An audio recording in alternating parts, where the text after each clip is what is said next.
It started with a scream, a desperate, piercing cry that shattered the quiet normalcy of a suburban night in Brookhaven, Georgia. In the first few seconds, no one was quite sure what had happened, but by the time dawn broke, the tragic truth would spread through the neighborhood like wildfire. 18-year-old Heather Malone was dead, and the shocking details of her obsessive entanglement with basketball coach Nathan Ellis were about to come spilling out. For viewers of this story, those very first moments are pivotal.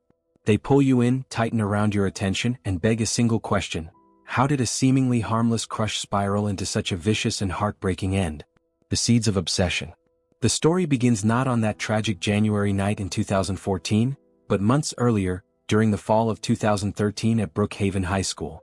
To outside eyes, the campus seemed like any other typical American high school.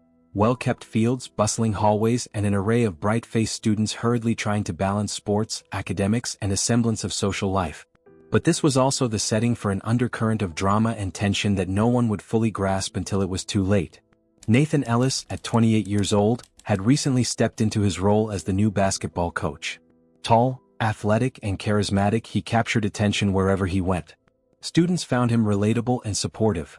Someone who didn't mind staying after practice to help them perfect a three-point shot or to provide advice about juggling homework with sports. Colleagues appreciated his dedication and recognized his gift for connecting with teenage athletes on a deeper level than just the game. All in all, it appeared he was tailor-made for his position. Off the court, Nathan's personal life seemed equally idyllic. He had married Hannah, his college sweetheart, in April of 2012 in a charming backyard ceremony. Hannah, a kindergarten teacher, was known around town for her sweet disposition and her seemingly endless patience. The newlyweds had settled into a cozy three-bedroom house, conveniently close to the high school, with dreams of filling it with the laughter of children one day. They spent their weekends painting the nursery walls in soft pastels, collecting baby name ideas, and entertaining close friends who admired their storybook love. To the neighborhood, the Elises were the kind of couple that felt destined for a bright, contented future. But Brookhaven High wasn't just home to Nathan and his ambitions. It was also home to a star cheerleader named Heather Malone. At 17, Heather possessed an effortless popularity. From her flawless routines during pep rallies to her magnetic presence in the hallways, she drew a crowd wherever she went. People saw her as confident, radiant, and unstoppable. Yet beneath that shining exterior lay a teenager wrestling with a fractured home life. Heather's parents were locked in an ongoing cycle of arguments, with her father walking out when she was only 10. Left behind with her alcoholic mother, Heather quickly learned how to fend for herself. This precarious upbringing planted in her a desperate need for validation, a thirst for approval that overshadowed every other aspect of her life. The shift from mere acquaintance to something more began innocently enough.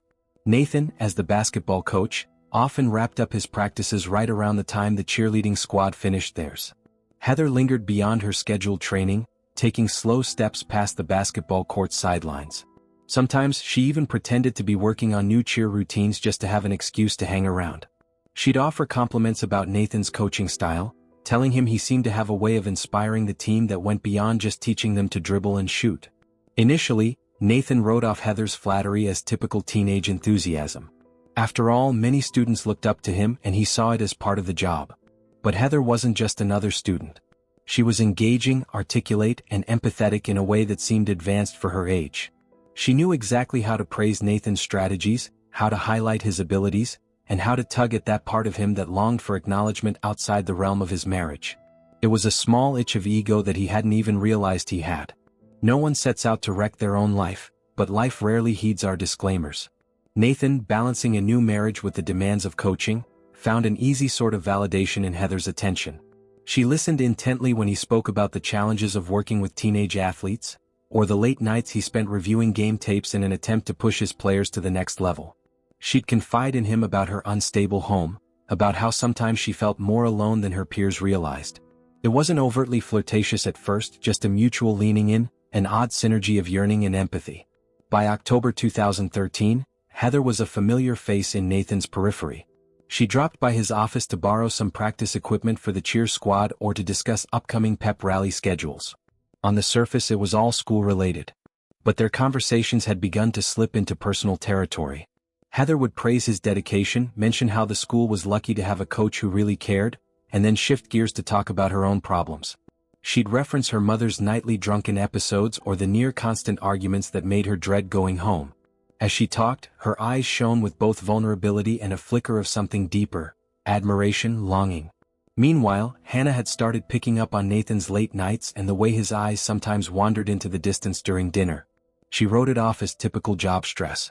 Being a kindergarten teacher, she understood more than most how draining a school environment could be. She had no reason to suspect that another student, especially a teenage cheerleader, could be vying for her husband's emotional attention. From Hannah's viewpoint, her biggest concern was that Nathan might be overworked.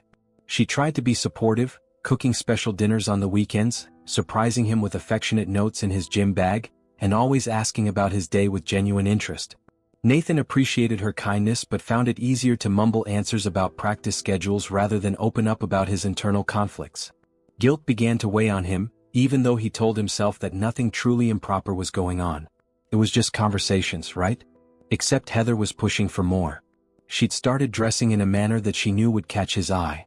Her texts sometimes included subtle compliments or vague suggestions that didn't feel entirely appropriate. The question of whether they had boundaries at all was quickly evaporating. The line between concern for a troubled student and an emotional entanglement was becoming paper-thin. Everything changed one night in mid-November, after the varsity basketball team had a close win. The adrenaline of the game was still high, the school nearly deserted. Nathan stayed behind to finalize some administrative work, inputting game stats into the school system, responding to a few parent emails. Heather, who had been cheering in the stands, wandered into his office under the guise of needing to talk about a cheer routine that she wanted to coordinate with the basketball halftime show. They started discussing the routine, but the conversation wound up turning to her personal life again. She started talking about how exhausting it was at home, how her mother had belittled her that week. She cried softly, apologizing for her tears, but Nathan, seeing her pain, got up from behind his desk to comfort her. It was a typical supportive move: a pat on the shoulder, a few reassuring words. But at that moment Heather leaned into him, arms slipping around his waist, face buried against his chest. Nathan froze, every possible alarm in his head ringing at once. This was a student, not a peer. A married man should never be in this situation. He knew it had gone too far. And yet he didn't push her away. After a few seconds he found himself returning the hug, and in that small slice of time, something intangible but critical changed between them. Heather looked up, tear-streaked but also glowing with a fierce intensity. She whispered something about feeling safe, about how no one else in her life had ever truly protected her. Nathan should have ended it right then. He should have marched her out of his office, locked the door, and gone straight home to Hannah. But he couldn't. Maybe it was the validation, maybe it was the adrenaline of the game, or maybe it was a brief desire to escape the demands of his life, but in that moment he allowed the line to vanish. The fleeting intimacy turned physical, a shared kiss that would become the first stone in an avalanche of betrayal. In the weeks that followed, Heather and Nathan began living a double life. After school, they'd sometimes share fleeting moments in empty corridors. Late nights, Heather would text Nathan, pouring out her soul about her dysfunctional family, her nightmares, her insecurities, and how he alone made her feel worthwhile. Nathan, gripped by guilt, responded with a mixture of concern and something else, an unwillingness to relinquish the sense of being needed. Their physical encounters were hurried and discreet, from stolen kisses under the bleachers to secret meetings in his office. Nathan wrestled daily with the gnawing truth that he loved Hannah. He had chosen her in front of friends and family not too long ago. She was his wife, the one he envisioned starting a family with. But stepping away from Heather's orbit felt impossible because doing so, in his mind, meant abandoning her to the chaos of her home life. Heather, on the other hand, flourished in the clandestine. She played her role at school flawlessly, maintaining her reputation as the star cheerleader and the girl with the winning smile. But beneath that surface, her emotional entanglement with Nathan deepened into an obsession. She texted him incessantly, wanting to know where he was at all times, who he was with, and if he was ever with Hannah. From the outside, Hannah and Nathan still looked like the perfect couple. They attended staff socials together, where Hannah would talk excitedly about her kindergartner's latest drawings or how they were learning to read. Nathan would smile and nod, but something about his demeanor had changed. A distant look in his eyes, a subtle tension in his posture whenever his phone buzzed in his pocket. Hannah tried not to pry. She believed in giving her husband space, hoping he would open up on his own. But the cracks were evident to anyone paying attention. Nathan's devotion to his phone, his late nights at school, the uneasy flicker in his eyes whenever she mentioned wanting to expand their family.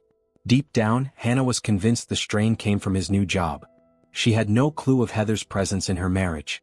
In late December, Hannah found out she was pregnant. She was overjoyed, imagining how thrilled Nathan would be. She dreamed of telling him in a romantic setting, maybe at home with a special dinner or in a little note tucked into his gym bag. But scheduling conflicts and Nathan's new, always busied routine delayed her announcement by a few days. When she finally told him, his reaction was a kaleidoscope of emotions. Initial joy, a flash of guilt so intense it made his stomach churn, and a surge of panic. Heather was still in the picture, wanting more of him each day. How could he balance a baby with the secret he was hiding? Heather discovered Hannah's pregnancy just a week later, purely by accident. She overheard two of Nathan's players joking about their coach becoming a dad. For Heather, it was as if the ground had opened up beneath her. The man she believed she was saving from a loveless marriage now had a child on the way with his wife. His real life, the life he had chosen. From that moment onward, Heather's obsession twisted into something more dangerous. She stewed on the idea that Hannah was standing in her path to happiness, that Hannah had to be removed. And that realization planted the seeds for the greatest tragedy of them all. In early January 2014, a restless Nathan decided he had to end the affair with Heather once and for all. He had glimpsed the darkness in her eyes whenever Hannah was mentioned, felt the suffocating weight of her demands. She wanted him to leave Hannah, to walk away from his marriage. He was no longer naive enough to think he could contain the situation. The guilt had grown unbearable, and the arrival of a baby was like a glaring sign that his real future lay with Hannah, not with Heather. At the same time, Heather's anger roiled just beneath the surface. In a heated confrontation after practice, she cornered Nathan in the school parking lot. The conversation escalated from tearful pleas, she told him she had no one else, to seething threats about how she could make his life miserable if he tried to cut her off completely. She tossed out accusations that Hannah was brainwashing him, that Nathan was lying to himself by clinging to a marriage that no longer mattered. Nathan stood his ground, telling her it was over, that they both needed to move on. With tears streaming down her cheeks, Heather's voice took on an icy edge. "You have no idea what I'm capable of if you leave me." At the time, he wanted to believe it was an empty threat. But deep down, a part of him knew better. Desperation grips people in different ways. For Heather, the realization that Nathan was slipping away drove her to consider dark actions. After that confrontation, she sank into a kind of mental haze, skipping cheer practices, ignoring texts from friends, barely showing up for classes. Her only focus was on the scenario playing out in her mind, one where Hannah no longer stood in her way. On a chilly November evening, Heather decided to pay Hannah a visit at home, an unplanned meeting that would reveal the lengths she was willing to go. She arrived under the guise of needing to ask Nathan a quick question about the upcoming pep rally, hoping only Hannah would be home. Her timing was perfect. Nathan was still at the gym, which meant Hannah was alone. Hannah, ever gracious, invited Heather inside for a glass of water while she looked for her husband's planner to see if there were any notes that might help. As they chatted, Heather noticed Hannah's cup of tea on the counter, a half-finished brew that was still warm. And that's when a reckless idea took hold. She had something in her purse, a small vial of poison she had purchased through questionable online sources. Did she truly plan to kill Hannah, or was she only trying to scare her enough to make her leave Nathan forever? That line had blurred weeks ago. Seizing the opportunity, Heather discreetly slipped some of the poison into the tea while Hannah's back was turned. Her hands shook with adrenaline, but she managed to keep the conversation light. Moments later, she left the house, heart pounding, telling herself it was just enough to make Hannah ill. But a darker part of her mind whispered that she wanted a permanent solution. That night, Hannah doubled over in pain. Nathan rushed her to the emergency room, terrified, but by the time they arrived, it was already too late. The baby they had longed for was gone. Medical staff called it a miscarriage, but Nathan, suspicious and desperate, asked if it could have been triggered by something else. He had no proof, only gut instinct that Heather was behind it. The next day, Nathan confronted Heather. She denied everything, wearing a mask of cool composure. With a chilling half-smile, she warned him that if he tried to pin this on her, it would be his word against hers. That moment etched itself into Nathan's consciousness.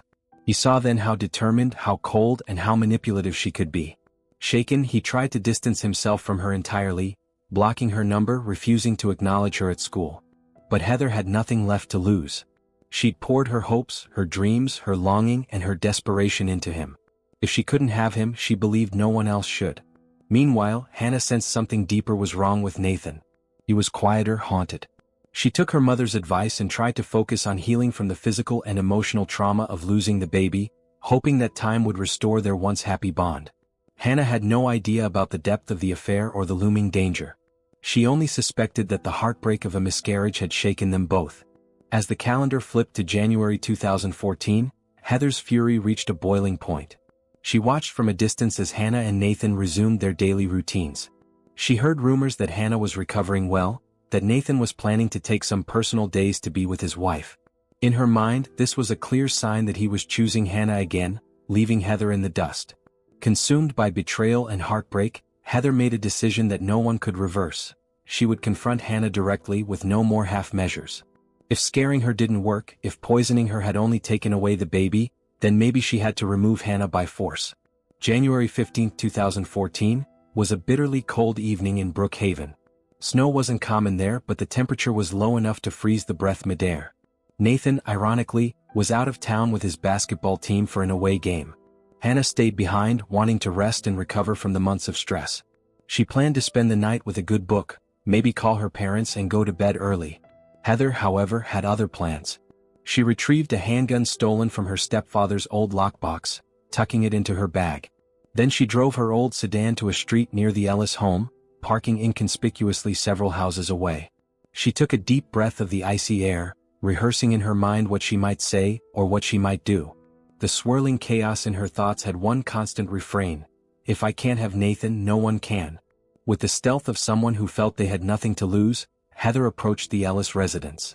The faint glow of a light in the living room let her know that Hannah was awake. She found the back door unlocked, a testament to the neighborhood's trusting nature. Her heart hammered in her chest as she eased it open. Inside, the house was warm and quiet, the kind of silent comfort that a loving couple builds together. Photos on the walls showed happier times.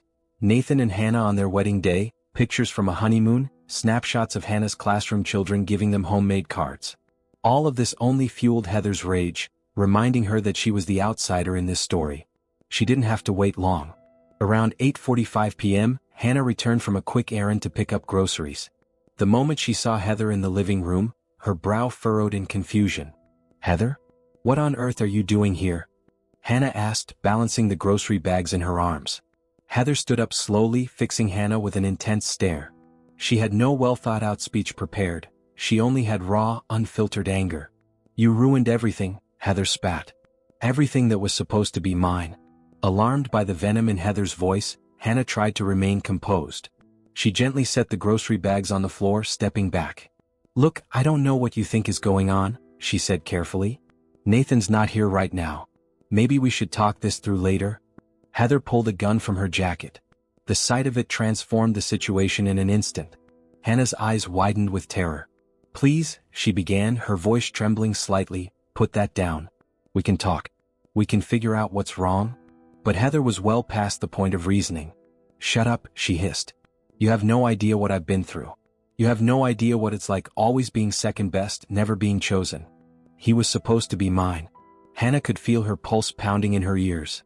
In a moment of desperation, she realized her phone was still in her coat pocket, which she tossed on the nearby couch. If she could reach it, maybe she could call for help. Mustering courage, Hannah attempted to steer Heather's attention elsewhere. She began talking in a soothing tone, trying to keep her voice steady as her mind raced for a plan. The distance to the couch was only a few steps away. The gamble paid off momentarily. Heather's gaze flicked to a photo of Nathan on the wall.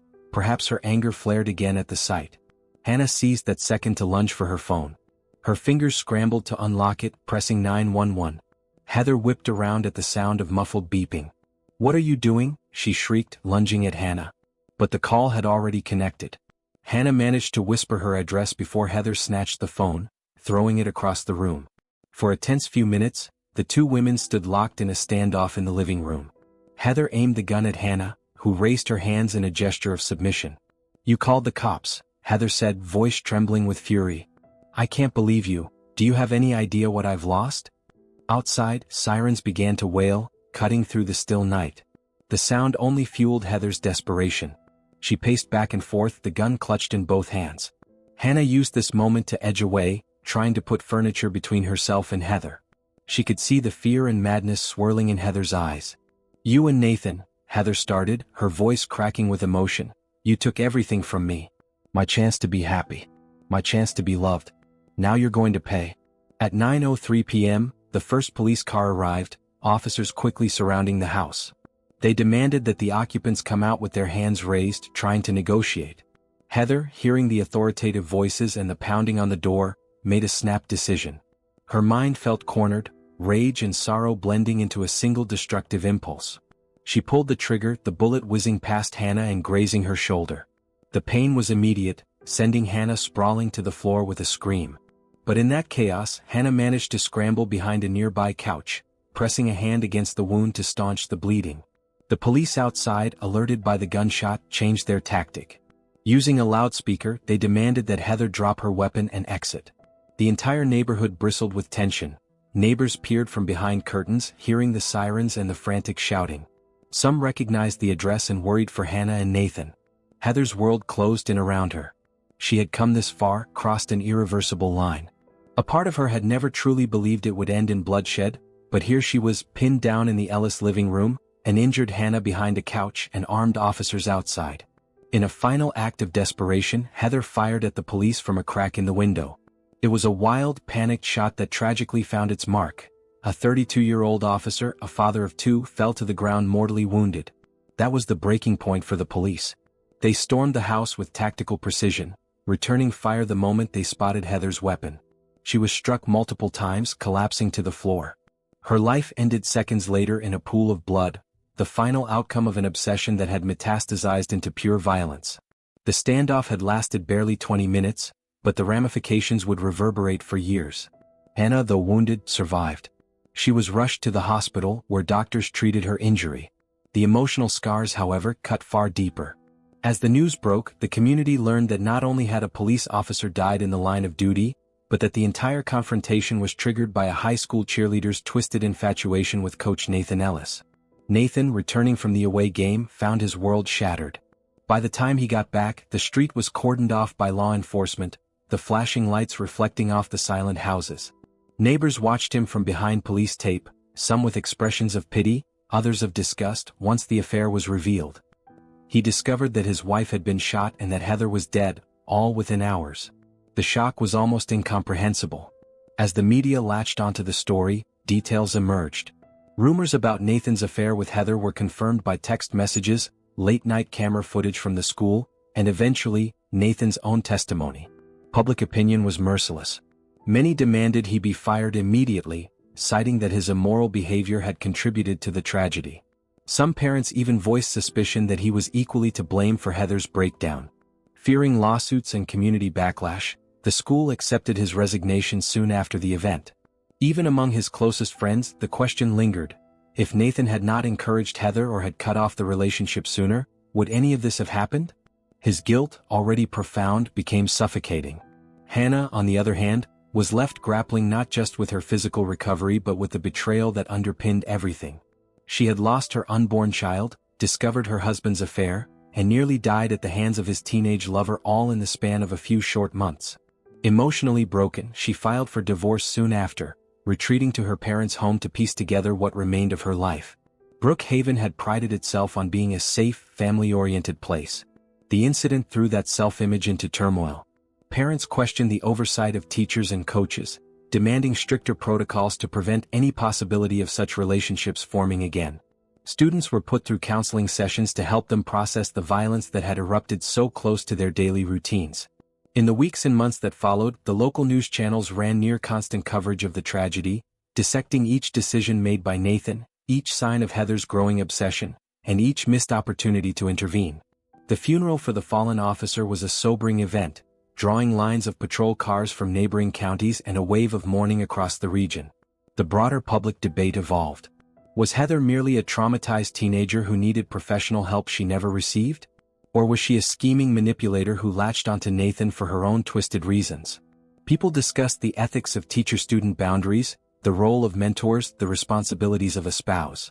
Some insisted that Nathan was also a victim of Heather's cunning, while others pointed out that an adult man in a position of power should never have allowed the relationship to progress so far, no matter how vulnerable the student was.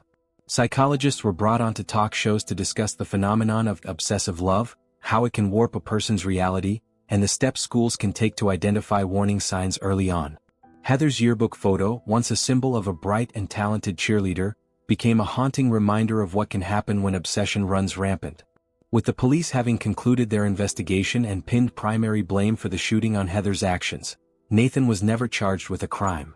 However, the weight of moral responsibility pressed down on him.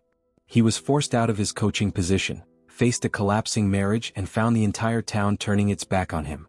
By mid-February 2014, he packed up and left Brookhaven altogether. Some said he moved out of state to find anonymity, maybe picking up odd jobs or seeking therapy for the nightmares that plagued him. Others believed he spiraled into depression. Without official statements, speculation ran wild, but the consensus was that Nathan Ellis was a broken man who had lost everything. His career, his child, his wife, and the life he once took for granted. In the aftermath, Hannah underwent not only physical therapy for her shoulder but also psychological counseling. The swirl of betrayal, grief for her lost baby, and near-death trauma required extensive support. Her parents opened their home to her, offering a safe space where she could start over. Close friends visited regularly, some of them grappling with their own anger at Nathan for deceiving Hannah, while others simply tried to be there to help her pick up the pieces. Over time, Hannah discovered a strength she didn't know she had. She became an advocate for awareness programs in schools about relationship boundaries, both among peers and between students and faculty. She quietly divorced Nathan, finalizing the split a few months later. Although details were kept private, it was clear that she needed closure to rebuild her life. Brookhaven gradually resumed its daily routines. Buses still came to pick up children for school, the local diner still served coffee at sunrise, and the basketball team found a new coach. Yet an unspoken shadow lingered. The memory of flashing police lights, the hush that fell over the neighborhood the night Heather died, the grief for the officer's family who had lost him. All of it left a mark that wouldn't easily fade. People gossiped less about trivial matters, more about mental health resources. The high school implemented stricter guidelines, requiring that any after-hours meetings between students and staff had to occur in open, well-lit areas, with at least one other adult present. Counselors began offering anonymous ways for students to report troubling behavior or confide if they felt unsafe. For better or worse, Heather's story became a cautionary tale, fuel for lunchroom whispering, a tragic example in teacher training sessions, and a rallying cry for safer boundaries. In truth, there was no single lesson. It was an entangled web: the fragility of marriage under stress, the vulnerability of a teenager craving affection, the responsibilities of adults to maintain professional and ethical boundaries, and the explosive potential of obsession. The question always lingered: could this tragedy have been prevented? Some argued that Nathan, as the adult, should have shut down Heather's advances the moment they began. Others pointed out that the school system failed to pick up on Heather's increasingly erratic behavior, focusing too much on her star cheerleader status rather than questioning her absences and slipping grades. A few believed that if Hannah had recognized the signs of her husband's distancing earlier, she might have intervened. But the reality is that blame doesn't bring back the officer who died or heal the emotional scars left in the tragedy's wake. A year after the incident, many in Brookhaven tried to find their own sense of closure. The Ellis home, once bustling with hope, stood empty on the market for months until a new family eventually moved in. Some of the neighbors whispered about the house being haunted by secrets, but that was mostly superstition. The real ghosts were the memories that lived on in the minds of those who had witnessed it all. A small memorial plaque was placed outside the high school gym to honor the fallen officer, a stark reminder that crime and tragedy can strike even in the safest seeming corners of the world. Hannah, quietly forging ahead, found new purpose in her advocacy work, occasionally attending community events to speak about relationship safety and mental health resources for teens. Her courage, though shaped by unimaginable pain, offered a guiding light for those in similar turmoil. While the name Heather Malone became synonymous with shocking violence, there were those who remembered her as the bright cheerleader with a big smile. Someone who, in another life, might have gone off to college, started a family, and found happiness. The cautionary aspect of her story was that obsession, left unchecked, can turn lethal. Nathan Ellis, the man at the center of her obsession, faded from public view. Some rumored sightings placed him in a nearby state, working as a sports consultant. Others claimed he'd left the country. In truth, no one knew for sure. The only certainty was that he bore the burden of his choices, forever haunted by the question of whether a single decisive action at the right time might have prevented everything. This saga remains etched into the annals of Brookhaven's memory, a once-cherished coach, a bright but troubled cheerleader, and a trusting wife who never suspected the darkness brewing behind the scenes. Their lives collided in a whirlwind of longing, temptation, and fear. In the end, the cost was measured in broken hearts, lost futures, and, tragically, human life. Yet from the ashes, Brookhaven learned invaluable lessons about vigilance, empathy, and the reality that even the most picturesque towns can harbor secrets capable of erupting into violence. Parents talked more openly with their teenagers about mental health and boundaries. The school overhauled certain policies, seeking to ensure that no student could ever slip through the cracks so tragically again. Sometimes, stories like this end with the sentencing of a criminal or a heartbreaking eulogy. But in the tragedy of Heather Malone, the lines were more blurred. She was both victim and aggressor, a teenager undone by her own desperation, spurred on by a relationship that never should have existed. Nathan Ellis was both guilty and grieving, forced to reckon with the fact that one ill-advised step across a boundary cost multiple lives and destroyed the illusions of safety and love he once held dear. Hannah Ellis, though grievously wounded, physically and emotionally, ultimately used her sorrow as a springboard to help others. Her path is a testament to resilience. She stands as a reminder that even when we're blindsided by betrayal and heartbreak, we can choose to channel our pain into something constructive, a small glimmer of hope in a story overshadowed by darkness. In the end, the cautionary message resonates for everyone. Boundaries exist for a reason, secrets can become toxic, and unspoken anguish can detonate into tragedy. The tragedy of Brookhaven stands as a sobering example of what happens when hearts, illusions, and obsessions clash with reality, and how, in the quiet corners of a seemingly perfect life, fate can twist into the unimaginable. If this harrowing story gripped you, don't forget to like, subscribe, and stay tuned for more deep dives into true crime cases. And if you're curious about how a simple family dispute turned into another unimaginable catastrophe, check out our next episode, where an ordinary housewife's hidden double life escalates into a lethal scandal. Comment below with your thoughts. Could someone have prevented the unraveling that led to this devastating end?